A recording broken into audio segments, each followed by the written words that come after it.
그러므로 예수께서 이르시되 하나님의 나라가 무엇과 같을까? 내가 무엇으로 비교할까? 마치 사람이 자기 채소밭에 갖다 심은 겨자씨 하나 같으니 자라 나무가 되어 공중의 새들이 그 가지에 깃들였느니라. 아멘. 반갑습니다. 옆에 분들하고 한번 인사하겠어요. 반갑습니다. 명절에 이렇게 기도회를 갖고 또 명절에 이렇게 또 목사님들이 서로 그쪽 교회 갔다 이쪽 교회 왔다 갔다 해가면서 성회 부흥성회 하는 거는 거반 미치지 않으면 불가하는 것 같아요. 어저께 저녁에는 제가 대전에 가서 거기서 집회를 하고 그 밤으로 올라왔어요. 내려가는데 보니까 내려갈 때 보니까 차들도 엄청 막히는데 막 교통사고도 많이 났더라고요. 어떤 무슨 차인지 승합차 하나는 다른 차에 이렇게 어깨가 올라가 가지고 바퀴 두 개가 다른 차 위에 이렇게 올라가고 막 그랬더라고요. 아마 너무 피곤했나 봐 가다가. 그래서 업어달라고 그랬는지 이렇게 차가 하나 올라가 있고 막 그래요. 올라올 때도 보니까 차들이 엄청나게 막히더라고요. 그래서 야, 대단히 막힌다 이런 생각이 들었는데, 우리는 마침 교회 스타렉스 타고서 6분이 타고 쫙 그 버스 달리는 전용도로로 내려갔다가 버스 달리는 전용도로 딱 올라오니까 아주 그래도 편안하게 갔다 왔어요. 그런데 제가 아무리 고향이 충청도라 그래도 명절에 그런 데 가본 적이 없는데 이번에 한번 가봤더니 아이고, 이거 명절에 고향 찾아다니시는 분들은 굉장히 힘들겠구나 이런 생각이 들어요. 우리나라 명절이 여러 명절이 있지만 추석 명절이 특별히 이게 대단한 거예요. 하루에 차가 500몇만 대가 앞에 512만 대가 움직였대요. 그러면 512만 대 두 분씩만 타도 1000만 명이 넘잖아요. 하루에 그렇게 차가 움직였다는 거예요. 뭐 때문에 저렇게 다니나? 친척한테 인사하고 또 성묘도 하고 또 고향도 찾아가고 겸사겸사해서 갔겠죠. 그런데 우리나라 명절 중에 이 추석 명절이 사실은 이게 영적 싸움에 우리가 눈을 깨고 있어야 돼요. 이렇게 눈을 탁 뜨고 있어야 돼요. 할렐루야.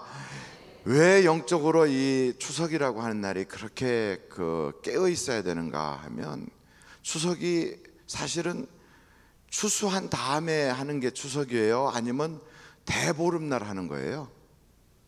추석이 추수하고 나서 하는 거예요? 아니면 대보름날 하는 거예요? 나는 다 추석이 추수해놓고 나서 이제는 저 가족들하고 다 같이 앉아서 편안하게 송편거 먹고 부침개 먹고 이러는 줄 알았더니 시골 갔더니 농사 다 아직 거두지도 않았더라고. 그런데 추석을 지내요. 그게 왜 그러나 봤더니 보름달을 생각해 가지고, 그래서 이 대보름날 일부러 그날을 민족의 잔치로 한 거예요. 그러고 나서 밤중에 어저께 저녁이에요. 어저께 저녁에 각 고을마다 혹은 군마다 달집 태우기를 해요. 커다랗게 달집을 만들어 가지고. 달집이 어떻게 만드는지 저는 원래부터 그냥 믿는 사람 집에서 태어나 가지고 그렇게 아버님 그 신앙으로 이언받아 가지고 지금까지 해서 달집이 뭔지 몰랐는데, 그 불태우는 거 그런 저 나무나 이런 거 가지고 저 동쪽 달이 뜨는 방향으로 문을 만들어 놓고 그래 놓고 안에다가 집으로 달을 만들었는데요. 그리고선 거기다가 아픈 사람들은 애기들 옷도 갖다 거기다가 걸고 이렇게 해갖고 쭉 해놨다가 보름날 때만 이 저녁에 가서 지불놀이 하다가 이제 그걸 불을 태워갖고 그걸 막 굴리고 그러나 봐요. 그래가지고 자기의 애기 다 그렇게 이제 다 타고서 간다. 그래, 그 생각을 하는 거예요. 그게 여러분 성경에 그게 뭐로 나와 있냐면 그게 달신을 경배하는 우상숭배로 나와 있어요. 근데 우리 민족이 바로 이 달신을 경배하는 우상숭배를 민족적으로 하고 있어요. 국가적으로 하고 있고. 가만히 생각해 보세요. 성탄절날, 이번 성탄절은 케이크에 얼마짜리 케이크를 써야 됩니다, 이런 거 정부에서 발표해야 안 해요? 그런 적 들어본 적 없죠. 그러면 부처가 태어난 날이라고 하는 석가탄신의 날은 절간에 가갖고 우리가 시주를 얼마 해야 됩니다 이런 얘기 한 적 있나요 없나요? 없어요. 그런데 이 대보름이 있는 추석날은 차례상을 차리는데 얼마짜리 차례상이 요즘 그렇게 된다 이런 얘기 해요 안 해요? 다 해요. 우리나라가 유교 국가도 아닌데. 그러면 이 제사상 이게 뭐 하는 거냐? 이게 귀신 숭배하는 거거든. 그러니까 귀신 숭배에다가 달신을 숭배하는 그날이 바로 추석이에요. 이 날에 우리가 그런지도 모르고 그냥 덩달아서 어이구 어이구 하고 막 웃고 놀고 그렇게 휘쓸리면 겉으로 보면 그냥 민족이라고 하는, 그리고 세상의 풍속이라고 하고 문화라고 하는데 쓱 쌓여서 민속놀이인 것처럼 하지만 내면을 가만히 살펴보면 그게 귀신 숭배요, 그게 달신을 우상 숭배하는 그 문화 속에 우리가 동조하고 있는 거다 이 말이에요. 그래서 그런 때는 우리 믿는 사람들은 어떻게 해야 돼요? 영적으로 어떻게 해야 될까요? 깨어 있어야 돼, 깨어 있어야 돼요. 세계 각 지역에 흩어져 있는 세계 선교사님들의 기도 네트워크가 있어요. 그 기도 네트워크에서 같이 집중적으로 금식하며 기도할 때가 있는데, 그때가 언제냐면 라마단이라고 하는 시즌이에요. 그때가 되면 이 중동에 있는 무슬림들은 금식을 해요. 그리고 밤에는 코란경을 읽어가면서 밤을 새우면서 철야를 해요. 낮에는 금식을 하고 밤에는 철야를 하고, 이렇게 할 때 그들이 영적으로 그러면서 귀신 숭배를 하는 거거든. 그게 무슨 가브리엘 천사가 와서 그 마호메트한테 뭘 보여줬다는데, 그렇게 보여준 천사가 이야기한 게 사람 죽이라고 하는 얘기가 있겠어요? 그런데 분명히 거긴 귀신과 악한 영 사단 마귀가 존재하고 있거든.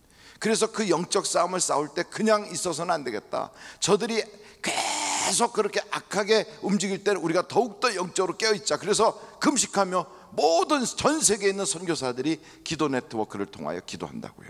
근데 이 명절날은 교회들도 가만히 보면 기도하는 교회가 별로 없고요, 거의 문 닫아놨어요.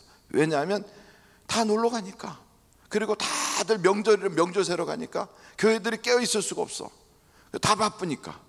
근데 가만히 알고 보니까 꼭 그런 건 아니더라 이 말이에요. 전부 다 기도하고 싶은 마음이 있었어요. 기도하고 싶은 마음이.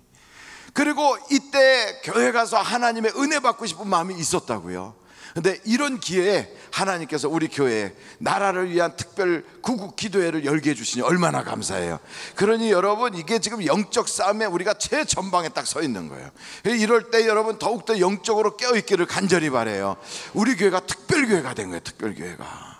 그러니까 특별한 때에 특별한 사람들을 택하여서 특별한 일을 하게 하신다고. 하나님은 특별한 때에 특별한 사람들을 통하여 특별한 일을 하게 하신다. 그래서 이 우리 하늘비전교회가 하나님 마음에 쏙 들면, 다윗이 잘못한 것도 많다 할지라도 하나님 마음에만 들면 다윗의 그 인생의 최고점에 역사한 것만 하나님이 기억해 주세요.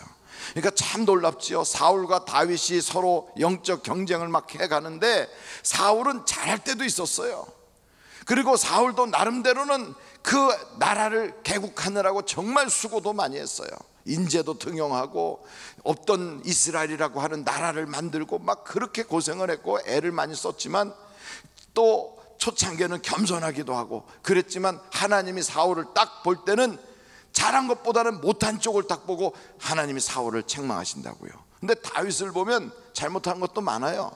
그런데 다윗은 잘못한 것을 탁 지적하고 야단치는 게 아니고 잘한 것을 보고 잘했어, 착하구나, 내 맘에 드는구나, 할렐루야. 저는 여러분들이 그런 분들이 되시길 간절히 바라요. 그러니까 하나님이 보시는 시선이 나의 가장 잘한 쪽을 봐줘야지 내 못한 걸 봐주면 어떻게 하겠어요? 그거 우리 당해낼 수가 없다고. 그런데 어떤 사람에게는 못한 걸 보고 어떤 사람은 잘한 걸 본다. 이러면 여러분이 어떤 사람이 돼야 되겠어요? 사울과 같은 사람이 돼야 되겠어요? 다윗과 같은 사람이 돼야 되겠어요? 다윗같이. 그래서 이왕이면 잘못한 것도 있고 허물도 있고 내 인생에 실수와 죄가 있다 할지라도 하나님, 그래도 혹가다 잘한 거 있으면 그걸 봐주시고 나를 하나님께서 사랑하여 주세요.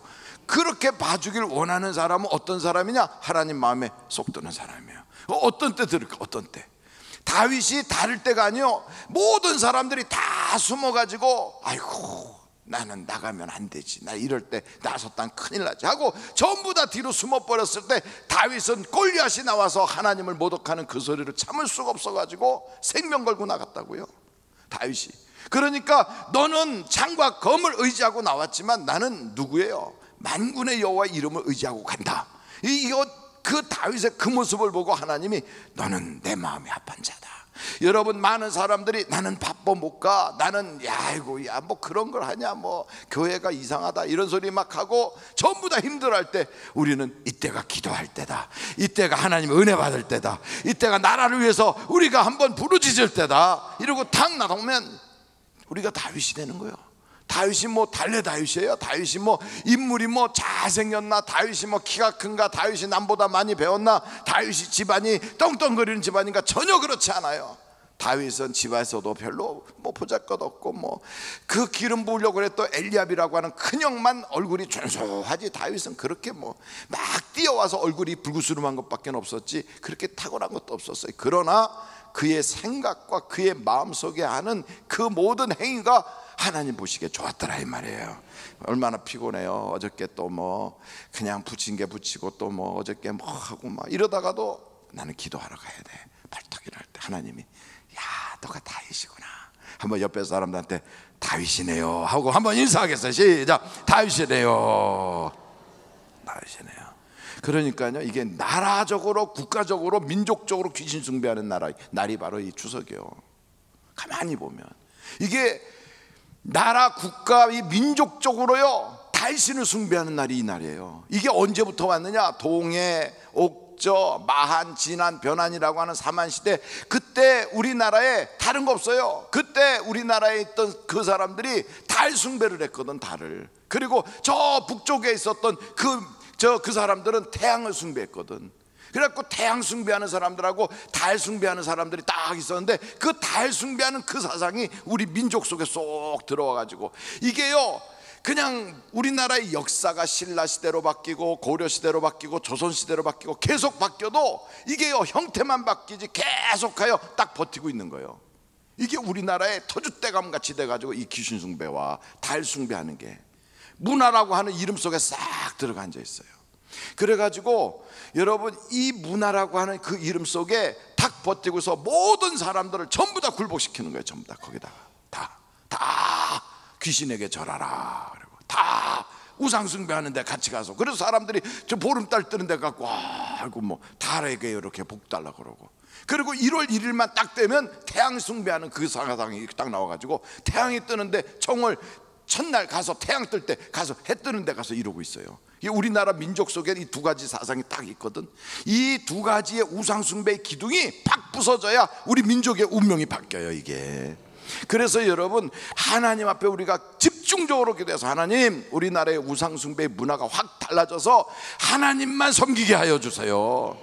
이게 우리가 기도해야 될 일이에요. 우리 땅에 이 저주가 떠나가고, 생각해봐요. 이 세상에 같은 민족이 나누어져서 서로 총뿌리를 겨누고 있는 나라가 우리나라밖에 없대. 우리나라밖에. 독일도 갈라졌다가 합쳐졌어요. 예멘도 갈라졌다 합쳐졌어요. 다 합쳐지는데 유독이 우리나라만 서로 총뿌리를 겨누고 지금도 한쪽에서 핵무기를 만들고 막 난리가 났어요. 이거 뭐야? 같이 죽자는 거야. 이건 마귀가 이 짓 하지 않으면 사람의 제정신 가지고는 안 하는 거야 이게. 이런 때 많은 사람들이 어떻게 되겠지, 뭐 미국이 도와주겠지, 뭐 어떻게 하겠지, 정치인들이 알아서 하겠지. 가만히 보니까 안 그래요. 월남이 망했을 때 1975년도에 월남이 망했을 때 가장 고통받은 사람이 누구냐? 가장 고통받은 사람들은 피난도 갈 수 없고 외국에 이민도 못 가는 일반 서민들이 제일 많이 고통받았어요. 그리고 정치인들은 다 미국 LA로 도망갔어요. 티우라고 하는 당시에 마지막 대통령이었던 티우라고 하는 월남 대통령이 있어요. 그 사람 LA 가서 저기 하고 있어요. 그 큰 식당 만들어가지고 식당 하고 있어. 식당 주인. 그리고 뭐 누구의 공군 참모총장 했다는 사람도, 그 사람도 그냥 거기 갔다가 그냥 크게 집 뭐 방이 뭐 20몇 개짜리 그런 방에서 그 살고 떵떵거리고 있어. 정치인들은 다 도망가요. 우리나라의 정치인들도 대부분 자기 자식들은 다 외국에 이민 유학 보내놓고 있어. 그러고 있다가 전쟁이 만약에 탕 터진다 다 가요. 누가 마지막에 남아있을까? 우리예요. 우리는 끝까지 어떻게 되든 이 땅에 살아야 돼. 어디 갈 데도 없어. 갈 수도 없어. 그래서 나라에 있는 이 모든 문제를 그들이 알아서 해주겠지 맡겨서는 안 돼. 우리가 기도로 역사가 나타나게 해줘요. 기도가. 우리가. 그래서 이 땅을 우리가 책임져야 되는구나. 이거 우리가 맡아서 해야 되는구나. 그런데 우리가 나서자고 하면 저들이 알아서 다 하는 것처럼 폰만 잡지 실제로 아무것도 안 해요. 우리나라 주변에 미국이 도와줄 것 같습니까? 안 그래요? 바람 분다고 안 오잖아, 비행기도.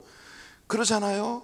일본도 뭐 우리 하는 것처럼 하다가 우리가 그래도 우리를 무장시켜야 되겠다고 핵무기 한다니까 반대한다고 그러잖아요. 그러니까 결국은 우리는 핵무기 터져갖고 우리나라가 다 죽어도 지들이 아니니까 그냥 다 먼 산 바라보듯이 하고 있지. 아쉬운 우리는요, 여기 눈치 보고 저기 눈치 보고 지금 그런 판이라 정말로 이 땅에 김정은이가 미쳐가지고 핵무기 하나 펑 터뜨리면 순간 대한민국에 있는 모든 민족은 싹 사라져버려, 이 땅에. 그러면 누가 와서 살까? 중국 사람이 살든지 일본 사람이 와서 살지. 한국 사람은 싹 없어지는 거예요.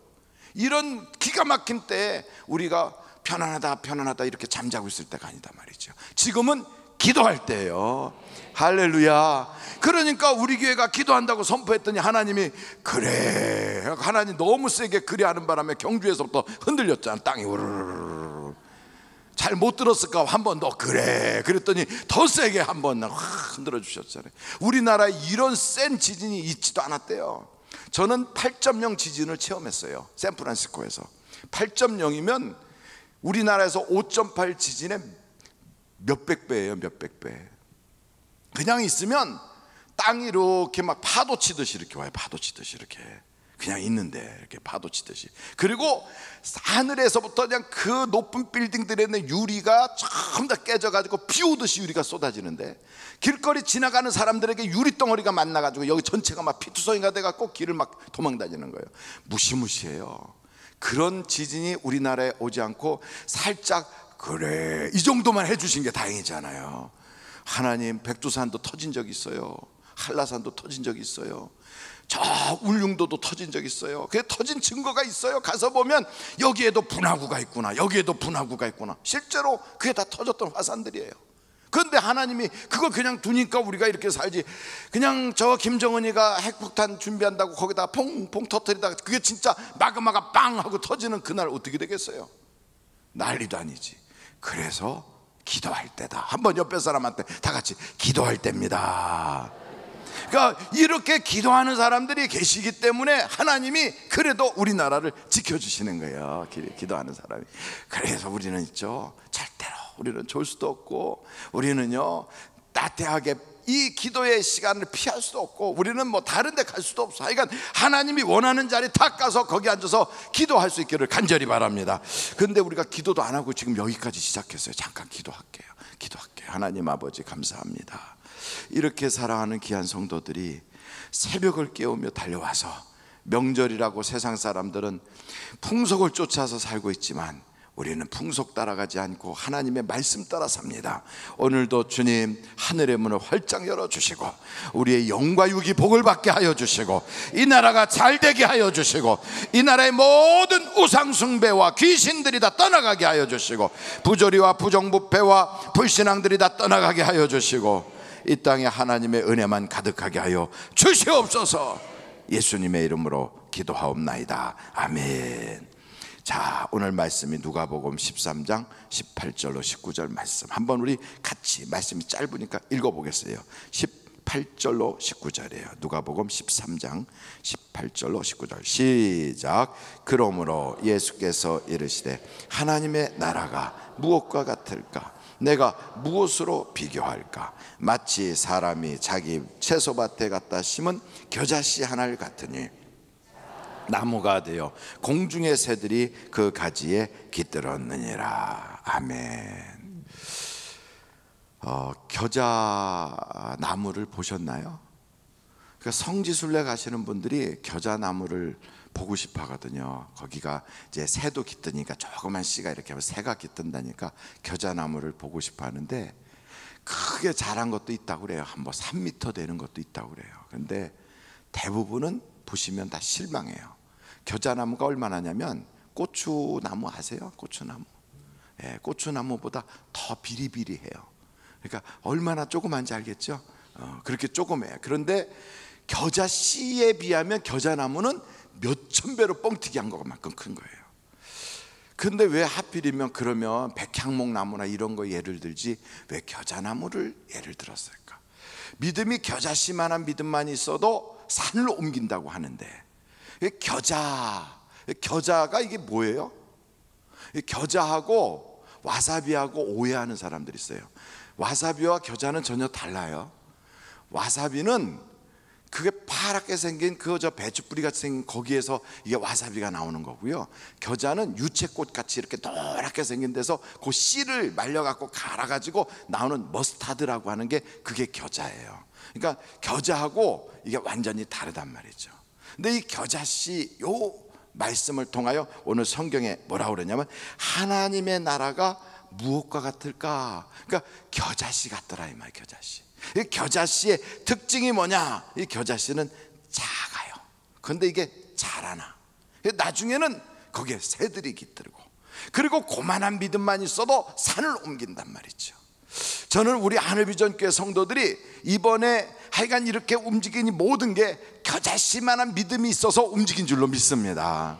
근데 이 겨자라고 하는 그것은 색깔이 노란 꽃을 피운대요. 유채꽃처럼. 근데 유채꽃하고는 전혀 다르지만, 근데 여러분 다 아시다시피 색깔이라는 것은 우리가 저분은 하얀 옷 입었고 저분은 빨간 옷 입었고 또 까만 옷 입고, 이 색깔이라는 것은 이게 빛이 있어야 색깔이 보이는 거지, 빛이 없으면 색깔이 보여요 안 보여요? 안 보여요. 그러니까 이 빛이 쫙 비치면 여기서부터 색깔이 딱 보이는 거거든요. 그러니까 유채꽃 같이 비슷하게 노란색을 비치는 이 겨자라고 하는 그 꽃도 태양에서부터 빛에서부터 빛이 쫙 비칠 때 그 노란 색깔에 반응을 한 거예요. 근데 빛은 파장도 있고요, 빛은 진동도 해요. 그 빛은 마치 음악에도 이 주파수와 이렇게 파장이 있는 것처럼, 그래서 빛이, 그걸 이렇게 연구한 사람들이 깜짝 놀란 게 빛의 이 파장하고 음악의 파장하고 아주 유사하다는 거예요. 아주 유사하다는 거예요. 빛이 파장이 다 똑같지가 않아요. 그 파장의 길이가 가장 긴 게 빨간 거, 가장 짧은 게 파란색이래요. 이걸 누가 알아냈느냐? 아이작 뉴턴이라고 하는 사람이 물방울 가지고 보니까 빛이 여기서 쫙 하는데 무지개가 생겨. 그래서 자기가 프리즘 가지고 해봤더니 빛이 쫙 하는데 가장 파장이 긴 게 빨간색이고 가장 파장이 짧은 게 파란색이더라. 이걸 알아냈단 말이에요. 그래서 이 빛에는 파장이 있구나. 근데 그 파장이 다 이렇게 그 파장이 있는데 그 파장을 가만히 보니까 이게 음악 파장하고 비슷한 거예요. 그래서 이 겨자라고 하는 것은 빛이 이렇게 쫙 비칠 때 그 수많은 파장 중에 자기가 가장 좋아하는 파장을 자기가 딱 받아들인 거예요. 이해가 됐으면 좋겠어요. 그래갖고 받아들여서 그걸 반응을 딱 하는 거예요. 어떤 반응을 하냐면 노란색 파장에 반응을 하는 거예요. 여러분, 빛이 비쳤을 때 그 빛에 대하여 노란색 파장만 딱 반응을 하니까 그 꽃이 노란색으로 보이는 거다 이 말이에요. 마치 음악을 들을 때 그 음악 중에 자기가 좋아하는 그걸 딱 들을 때 거기에 반응하는 것처럼, 그러니까 이 겨자라고 하는 것은 빛에 반응을 하고 있는 거예요. 마치 우리도 하나님이 우리에게 빛을 쫙 비춰, 하나님은 빛이라 해서 빛을 쫙 비칠 때 그 빛 대신 그 빛이 이 땅에 육신으로 오신 분이 예수님인데 그 빛을 쫙 비칠 때 그것을 딱 받아가지고 그 말씀에 반응을 하는 것이 그게 우리의 신앙이다 이 말이에요. 그러니까 여기에 말씀이 이렇게 많이 있어도요, 이 말씀 66권의 말씀이 다 우리에게 역사하는 게 아니라 이 중에서 우리에게 부딪히는 말씀이 있어요. 부딪히는 말씀. 이 부딪히는 말씀을 통하여 우리가 딱 반응하는 거예요. 반응하는 거예요. 그 반응을 통하여 역사가 나타나요. 역사가. 저는 여러분에게 하나님의 말씀이 부딪힐 때 거기에 반응할 수 있기를 간절히 바라요. 그러니까 다른 게 아니에요. 기도하면 응답 주신다. 이게 딱 부딪힐 때 반응하는 거예요. 맞아, 내가 이 말씀 붙잡고 내 말씀으로 삼아야지. 하나님께서 성령이 너에게 임하시면 너희가 나의 증인이 될 것이다. 맞아, 나는 이 말씀의 약속을 잡아야지. 그 말씀을 딱 붙잡는 거예요. 어떤 사람은 이 수많은 말씀 중에서 하나의 말씀 구절이 그의 생명을 살리고 영혼을 살려요. 마틴 루터도 이 많은 말씀 중에서 한 구절 로마서의 말씀이 그에게 딱 부딪혀서 그 말씀 가지고 종교개혁을 하는 거예요. 그러니까 수많은 하나님의 말씀이 오늘도 막 쏟아져 우리에게 들어와요. 근데 그 말씀을 여러분들이 딱 받아가지고 마치 이 겨자가 노란색에 쫙 반응하는 것처럼 하나님의 말씀에 아멘 이 말씀이 내 영혼을 살리고 이 말씀이 내 인생을 바꿀 것입니다 하고 딱 받아들여서 은혜 받는 말씀이 되기를 간절히 바랍니다. 그러니까 말씀이 다 부딪힌다고 모든 게 은혜 되는 게 아니라 내가 반응할 때 거기에 은혜가 나타나는 거예요. 이렇게 조그만 조각 같은 이 말씀이 내게 딱 들어와서 내가 반응을 하기 시작하잖아요. 그러면 그 말씀에서 또 뿌리가 내리고 거기서 싹이 나오기 시작해요. 그래서 마침내 이게 자라는 거예요. 그래서 여기 성경을 가만히 보니까 이 겨자라고 하는 것이 이게 아주 작은 건데 이게 점점 자라는구나. 그러니까 천국은 자꾸 자라야 돼. 가정에도 한 사람이 예수 믿으면 그 사람 때 온 가족이 다 구원받게 돼 있어요. 대한민국의 기도를 시작한 교회가 이 하늘비전 교회가 서울에서 딱 시작했다 그러면 이 시작이 처음은 미약하나 나중은 점점 장대하게 될 줄로 믿습니다. 문화를 바꿔요. 그리고 사람들의 생각을 바꿔놔요. 시작은 별거 아닌 것 같아도 그 말씀 한 구절 딱 가지고 맞아, 우상숭배와 귀신숭배하는 나를 우리가 같이 희낙락할 수가 없지. 이때는 깨어 기도할 때구나. 이때는 영적 싸움을 싸워야 되고 우리가 이때는 하나님께 부르짖을 때구나. 이렇게 생각하고 딱 반응하면 우리에게서 하나님이 아름다운 세계 쫙 나가는 꽃처럼 그렇게 보이게 한단 말이에요. 저는 여러분들이 그렇게 되시기를 간절히 바라요. 얼마나 하나님 보실 때 그러면 마치 우리가 꽃을 보고 아름답구나 하는 것처럼 하나님께서 빛을 탁 비치니 그 빛을 따라서 반응하는 우리를 보고 아름답구나, 아름답구나, 보시기에 좋았더라. 참 아름답잖아요. 저는 우리 하늘비전교회가 하나님 보시기에 기뻐하는 좋은 교회가 될 줄로 믿습니다. 두 번째 우리가 꼭 기억해야 될 것은 이 겨자씨만한 믿음이 있으면 역사가 나타난대요. 근데 실제로 목사님 겨자씨가만 믿음이 있다는 게 그게 상징이죠. 그 조금만 믿음만 가져도 정말로 산이 옮겨지나요? 그냥 산을 옮길 만한 그 역사가 나타난다는 상징이지요. 근데 그게 아니고 이 겨자씨 머스타드가 이게요 얼마나 귀한지. 여러분, 후추라고 하는 게 인도에서 나와가지고 유럽에 들어갔어요. 유럽의 음식에다 후추를 뿌렸더니 고기에다 뿌리고 막 뿌렸더니 기가 막힌 맛이 나. 그래서 그 후추를 살려고 육로를 통하여 가다 보니까 사라센 왕국이 탁 버티고 있고 거기에는 이슬람이 버티고 있어 걸어갈 수가 없어요. 거기는 통과할 수가 없어. 그래서 바닷길로 통과해서 가자 해갖고 그 바닷길을 찾아서 가다가 발견한 게 아메리카고 그 바닷길을 개척하여 나갔던 사람이 그게 콜럼버스란 말이에요. 그러니까 이 조그만 후추 덩어리 하나 때문에 아메리카가 발견되고 바닷길을 세계 일주하는 그 해길이 발견되는 거예요. 비단이라고 하는 누에가 오물오물 꼬물꼬물 해갖고 만들어가지고 그래갖고 그거를 이렇게 만드는 그 비단이 유럽에 딱 전파되니까 유럽에 있는 사람들이 그 전까지는 양털을 만들어가지고 옷을 입어서 묵직하게 입고 있었는데 비단을 딱 거치니까 하나냐 그러니까 얼마나 비단이 좋아. 그래갖고 비단 가격이 그 당시에 어느 정도로 비싸냐면 금덩어리와 비단의 무게를 재가지고 똑같으면 바꿨대요. 그러니까 얼마나 비싼 거예요. 금덩어리를 비단 한 피라면 얼마나 무거워. 그만한 무게의 비단을 사려면 금을 그만큼 줘야 비단을 샀대요.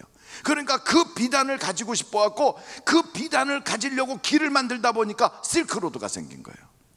요만한 머스타드 이 겨자씨가 이게 중동 지역 여기 아주 험악한 지역에서 나는데 요걸 얻으려고 유럽 사람들이 마구 다니다 보니까 산이 있으면 때로는 산을 돌아가지만 산을 깎아버리고 거기를 겨자씨를 옮기는 머스타드 재료를 옮기는 그런 육로를 만들다 보니까 산이 옮겨져 버리는 거예요. 그러니까 여러분 이게 하나님이 말씀하신 게 괜히 상징으로 얘기한 게 아니라 실제 사건이란 말이에요.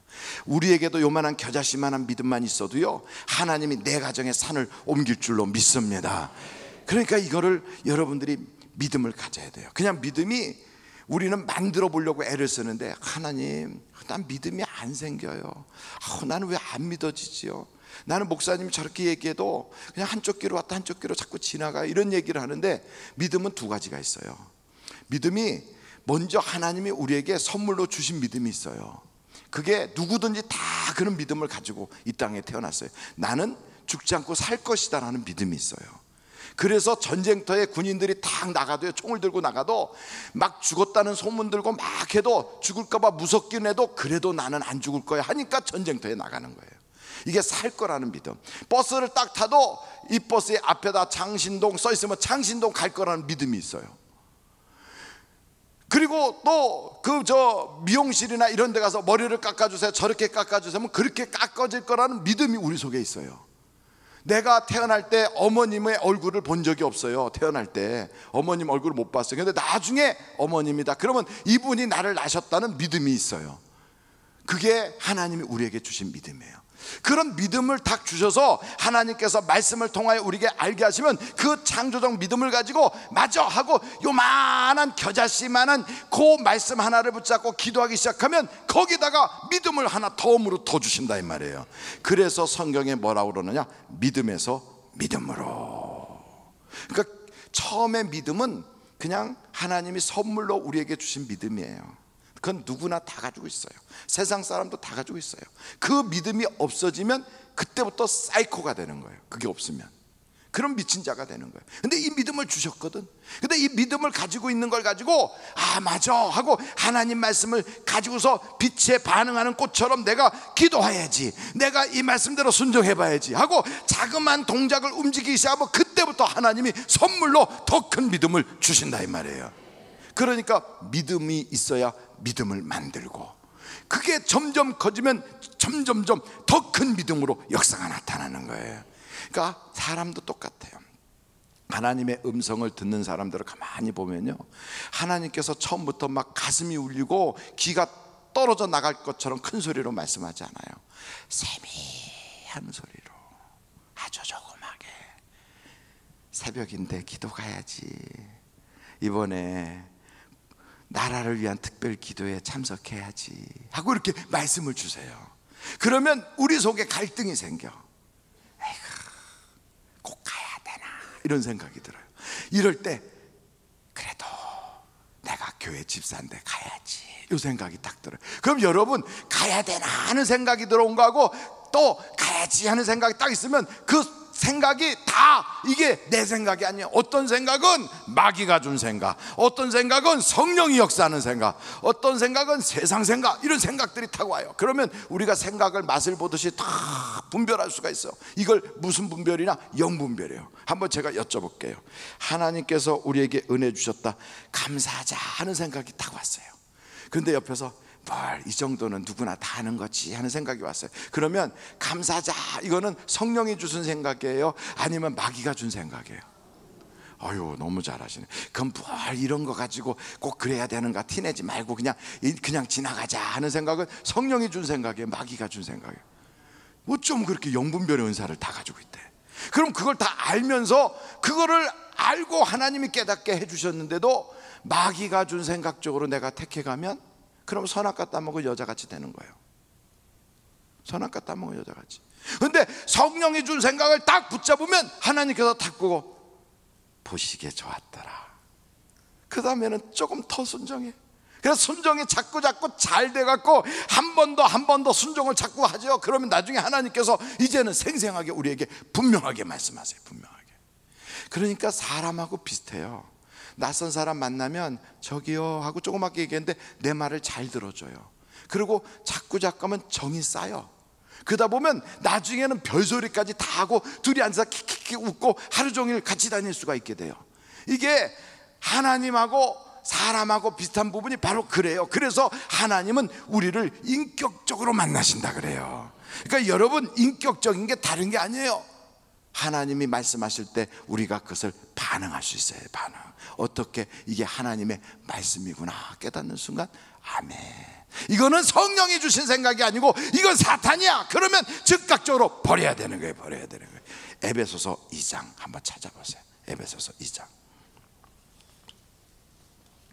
에베소서 2장.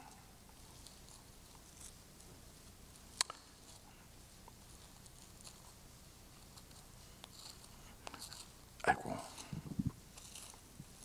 에베소서 2장 1절부터 에베소서 2장 1절서부터 3절까지 한번 같이 읽어볼까요? 1절 시작. 그는 허물과 죄로 죽었던 너희를 살리셨도다. 그러니까 우리가 죽었어요. 근데 우리 이미 다 부활했어. 그러니까 여러분 우리가 다 부활한 사람인 걸 알고 있습니까? 이걸 우리는 잘 몰라요. 허물과 죄로 이미 죽었었어요. 우리가 다 죽었었던 사람이에요. 아이 목사님, 내가 어머니 뱃속에서 태어나가지고 이 땅에 그 건강하게 살았었는데요. 아니요, 죽었다는 게 숨이 꼴깍 넘어가야만 죽었다는 게, 그거는 육신적인 육체의 죽음을 말하지만 하나님과 완전히 분리된 게 그게 죽은 거예요. 영과 육이 분리되는 게 육신의 죽음이라면 우리의 영이 하나님과 분리된 건 이걸 죽음이라고 그래 성경이. 우리는 죽었던 자예요. 그런데 죽었던 우리를 하나님께서 우리를 사랑하셔서 다시 하나님과 하나가 되게 해주셨어요. 육신을 떠나서 영이 가버리면 육이 죽은 건데, 그 죽었던 사람에게 다시 영이 딱 돌아와서 나사로야 일어나라, 뻘떡 일어나서 나온 것을 살아났다 그러는 것처럼 우리가 죽었던 우리가 그렇게 살아났다 이 말이에요. 그러니까 우리는 이미 부활을 맛봤어요. 할렐루야. 그러니 여기 보세요. 그는 허물과 죄로 죽었던 너희를 살리셨다. 2절 같이 읽겠어요. 시작. 그때 너희는 그 가운데서 행하여 이 세상 풍조를 따르고 공중의 권세 잡은 자를 따랐으니 곧 지금 불순종의 아들들 가운데서 역사하는 영이라. 그러니까 불순종의 아들들이 있다고요. 하나님이 말씀을 분명히 주세요. 하나님께서 우리에게 예배해야지, 11조 해야지, 전도해야지, 하나님의 증인 돼야지, 기도해야지, 잠자지 말고 깨워서 기도하자, 뭐 이렇게 하나님 우리에게 말씀을 주신단 말이에요. 이럴 때 아멘 하면 이것은 순종의 영이 역사하는 거예요. 근데 귀찮아요, 피곤해요, 왜 하필이면 나만 붙잡고 그래요, 이렇게 하면 불순종의 자식이 돼. 불순종의 하는 사람들 속에는 그냥 있는 게 아니라 그걸 역사하는 영이 있다 이 말이에요, 영. 그래서 여기 한번 2절을 자세히 보세요. 그때 죽었을 때 내 모습은 어땠느냐? 너희는 그 가운데서 행하여. 그 가운데가 어떤 가운데인가 봤더니 이 세상 풍조를 따라가는 거예요. 이 세상 풍조가 바로 보름 대보름날 이렇게 해서 떡 해놓고 그러고서 제사 지내고, 이게 귀신 숭배하고 달심 섬기고, 이게 이 세상 풍조. 아니면 가서 윷놀이 해가면서, 윷놀이 그게 점치는 거였거든. 그런 거 해가면서, 그러면서 이 세상 풍조를 따르고 공중권세 잡은 자, 이게 사탄막이요, 따랐으니 곧 지금 불순종의 아들들 가운데서 역사하는 영이라. 3절 우리 한번 다 같이 읽어보겠어요. 시작. 전에는 우리도 다 그 가운데서 우리의 육체의 욕심을 따라 지내며 육체와 마음이 원하는 것을 하여 다른 이들과 같이 본질상 진노의 자녀였더니. 그렇게 살면 진노의 자녀예요. 하나님이 만들어서 이 땅에 우리를 보내주셨어요. 우리는 다 하나님의 작품이고 우리가 하나님의 형상을 닮았다고 그러지만, 그러나 자녀라고 다 똑같은 자녀가 아니라 의도맞는 자녀다 이 말이에요. 그래서 저는 여러분들이 그런 자녀가 되지 않고 사랑받는 자녀, 다윗과 같은 자녀, 하나님 보시기에 너는 내 마음에 합한 자다 이렇게 말할 수 있는 그런 분들이 되시길 간절히 바라요. 그러려면 어떻게 순종해야 돼, 순종. 그러니까 겨자씨만한 믿음만 가지고도 순종을 하기 시작하면 그때부터 하나님이 한 말씀 한 말씀 우리에게 계속하여 더 분명하게 말씀을 주신다 이 말이에요. 그러니까 순종이 제사보다 나은 거예요. 그래서 순종하는 사람을 하나님이 기뻐하시는 거예요.